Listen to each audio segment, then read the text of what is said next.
بسم الله الرحمن الرحیم. که درمن زمزم الکترونکس په نوم باندې یو فراډ په د نت باندې د حل کې سره کېږي چې کیم کسون اونا باجتی هغه خوش قسمتی دي وہ جیسے کہ والدی نو آئندہ دے پر سوچ کایے چې داسې فراډ نه ځون بچ کایے.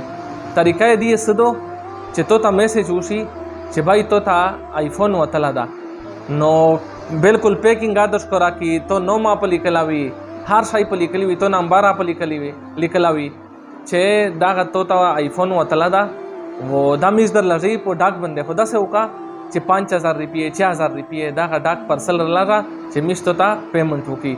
نو هغه ساده خلک غریب خلک لالچی خلک ا پیسې ورلاږي بیا هغه نه بده پیسې د دیول چې کیم دی هغه هړپ شي. نو داسې فراډ نه داسې د کوی نه ځون بچ کیے. حلال مزدورا کیے حلال کاروبار کیے وہ پسی کنٹے سے وہ پورے سے د ځون بختورولې کوشش ما کیے. کني داسې حالات وی لکه مخشه مې چولی دل چې ډبل شاه حل کې نه یولې بیا داسې نه را د انلاین اپ نه دي د مخشه ورته یو بل اپ هغه حل کې نه پیسې یولې دغه ذریعے حاصلولې کوشش چیرې ما کیے. مشتو سے اجازت غوړي د الله پامان.